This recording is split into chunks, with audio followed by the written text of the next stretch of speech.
యేసుక్రీస్తు నందు మరి ఎండగండి గ్రామ ప్రజలకి శుభాది వందనాలు తెలియజేస్తున్నామండి.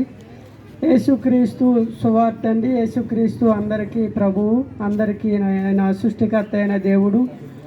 ఆయన మరి లోకంలో మరి మానవాళ్ళని అందరినీ రక్షించటానికి, మానవాళికి గొప్ప నెమ్మది సమాధానం ఇవ్వటానికి సృష్టికర్త అయిన దేవుడు ఈ లోకానికి వచ్చాడండి. కనుక మరి దేవుడు అందరికీ ప్రభువై ఉన్నాడు. కనుక యేసుక్రీస్తు ఈ దినాల్లో మరి అందరికీ కూడా లోక రక్షకుడని, సృష్టికర్త అయిన దేవుడని ఆయన యందు విశ్వాసం ఉంచితే మరి ప్రతి ఒక్కరి జీవితంలో మేలు జరుగుతుందండి. కనుక మరి మేలు చేసే దేవుడు ఆయన, అందరికీ కూడా మేలు చేసే దేవుడు. కనుక ఎంతోమందికి మేలు చేశాడండి. పక్షవాయు గలవారిని బాగు చేశాడు, మరి కుంటువారిని నడిపించాడు, అలాగే మరి అనేకమైన వ్యాధులు కలిగిన వారిని బాగు చేశాడండి. కనుక ఆయన యందు విశ్వాసం ఉంచితే ఆయన బాగు చేసే దేవుడు అండి. రక్తస్రావం కలిగిన స్త్రీ 12 సంవత్సరాల నుండి వ్యాధి కలిగి ఎంతమంది వైద్యులను ఆశ్రయించినా ఆమెకు స్వస్థత కలగలేదండి. ఆమెకున్న ద్రవ్యం అంతా కూడా ఖర్చు పెట్టింది. ఎన్ని మందులు వాడినా ఆమె వ్యాధి తగ్గలేదు.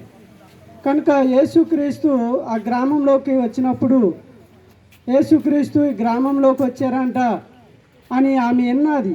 వెళ్ళి యేసుక్రీస్తు మరి ఆయన వస్త్రము ముడితే చాలు నేను బాగుపడతాను అన్నట్టుగా ఆయన అనేక మందిని బాగు చేశాడు. చనిపోయిన వారిని కూడా ఆయన బ్రతికించాడు అనే విశ్వాసం ఉంచిందండి. ఆ మాట ఈ మాట మరి విన్నది.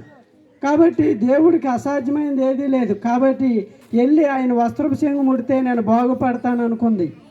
వెళ్ళింది, యేసు ప్రభు మరి వస్త్రము ముట్టిందండి ఆమె. ఆయన అంటున్నాడు కదా, మరి వెనకాల వెళ్ళి వస్త్రపు చెంగు ముట్టినప్పుడు యేసుక్రీస్తు అది ఆయన దేవుడు గనక గమనించారు, ఆయనకు అర్థమైంది. ఎవరు నన్ను ముట్టారు, నాలో నుండి ప్రభావం వెళ్ళింది అని ఆయన శిష్యులతోనూ జనసమూహంతో ఆగి అడుగుతూ ఉంటే, ప్రభువా మరి మేమందరము నీ కూడా ఉన్నాం కాబట్టి ఎవరో చేయి తగిలి ఉంటుంది కాబట్టి మరి ఏంటి ప్రభువా అని అంటే, లేదు నాలో నుండి ప్రభావం వెళ్ళిందంటే ఆమె అనుకుంది నేను యేసు ప్రభువుని ముట్టి రహస్యంగా వెళ్ళిపోదాం అనుకుంది.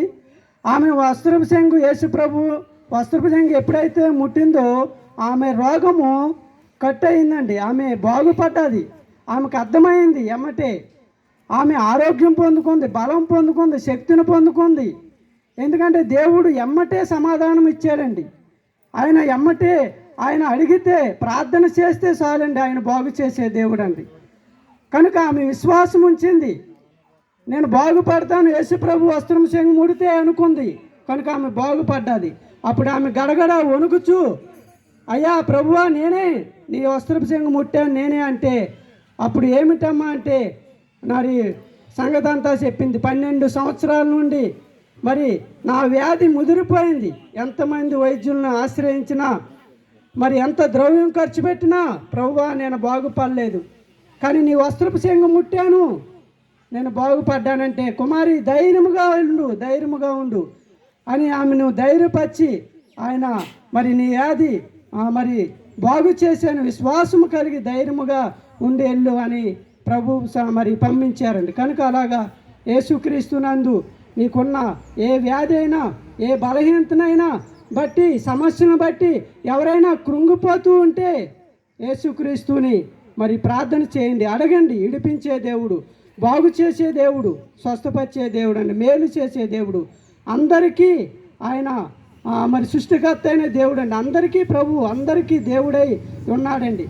మరి గాలి అందరికీ ఇస్తున్నాడు, వర్షం అందరికీ దేవుడు ఇస్తున్నాడు, సూర్యుడు ఒక్కడే అందరికీ దేవుడు ఇస్తున్నాడు. కనుక మరి ఆయన అందు విశ్వాసం ఉంచి మీరు అడిగితే, ప్రార్థన చేస్తే దేవుడు మీ అవసరత, మీ యొక్క బలహీనత నుండి విడిపించే దేవుడు అండి. మంచిదండి. దేవుని అందు విశ్వాసం ఉంచండి. దేవుడి మాటలు మీ హృదయంలో ఫలింపు దయచేయునుగాక. ఆమేన్. పరిశుద్ధుడా, మహోన్నతుడా, సర్వోన్నతుడా, సర్వాధికారి సర్వ సృష్టికర్త తండ్రి కుమార పరిశుద్ధాత్ముడ త్రిత్వేక దేవా నీకే స్తుతి స్తుతి. నీ కృప నీ ప్రేమ నీ కనికరాన్ని బట్టి వందనాలు ప్రభా. నాయన ఇదిగో తండ్రి ఈరోజు ప్రభా ఎండగండ గ్రామానికి ప్రభా సువార్త చేయటానికి మరొకసారి ప్రభా నాయన నీ సంఘాన్ని నీ సొత్తైన ప్రభా నీ ప్రజలను ప్రభా నా తల్లి మమ్మలను ఇక్కడ చేర్చున్నావు తండ్రి. ఈ స్వార్థ ద్వారా నీ చిత్తము నీ తలంపుని ఎన్నికని ఏర్పాటు అయితే ఏమైందో మాకు తెలియదు కానీ నీకు తెలుసు నాయన. సర్వ సృష్టికి వెళ్ళి స్వార్థను ప్రకటించమని వాక్కు చదివిస్తున్నాయన. అయా మీద ఆశలు నిలబెట్టుకుని ఇదిగో నా ప్రభా రక్తసానం గల ఒక స్త్రీ గురించి నువ్వు మాట్లాడవు ప్రభా నీ స్తోత్రాలు. అయా నీ వస్త్రపు చెంగు ముట్టగానే ఆమె శుద్ధిరాలైంది బాగుపడింది ప్రభా. అయ్యా తండ్రి నీ స్తోత్రాలు ఆమెను స్వస్థపరచు నాయన నీకు స్తోత్రాలు. ఇదిగో నా ప్రభా ఆ పరిస్థితుల్లో ప్రభా ఆ స్థితిగతుల్లో ఎవరైతే ఉన్నారో ప్రభా ఈ మాటలు ఎంతమంది అయితే ఉన్నారో ప్రభా నీ పిల్లలందరినీ కూడా నువ్వు దర్శించి ఆకర్షించమని ప్రభా. అయా నా యొద్దకు వచ్చే వారిని ఎంత మాత్రము తోసివేసే దేవుడిని కాదని చెప్పు ప్రభా. నీ యొద్దకు వచ్చేవారిని ప్రభా నా తండ్రి తోసివేయని దేవుడు కనుక అయ్యా నా తండ్రి హృదయం అనే తలుపు నద్ద నుండి నేను తట్టుచున్నాను. ఎవరైతే తలుపు తీస్తారో వారి వద్దకు నేను వెళతానని వాక్కు చదివిస్తున్నాయన. దేవాను ప్రేమాస్వరుడు సత్యస్వరూపుడు సమాధానకర్తవై ఉన్నావు శాలేమరాజువై ఉన్నావు తండ్రి నీకు స్తోత్రాలు. ఇక్కడ ప్రకటించిన మాటలు ప్రభా ఈ యంత్రం ద్వారా ఎంతమంది అయితే ఉన్నారు నాయన ఎవరే పరిస్థితిలో ఉన్నారో ప్రభా ఏ కష్టంలో ఏ నష్టంలో ఏ ఇరుకులో ఏ బాధలో ప్రభా అయా వేదన చెందుతున్నారో ప్రభా అయా నీ పిల్లల్ని నువ్వు దర్శించి ఆకర్షించమని నాయన. అయా నీ కృప ద్వారా నువ్వు స్వస్థపరచుకొని సహాయం ఇచ్చేయమని యేసు ఉన్నతమైన నామాన్ని అడుగుచున్నాను తండ్రి.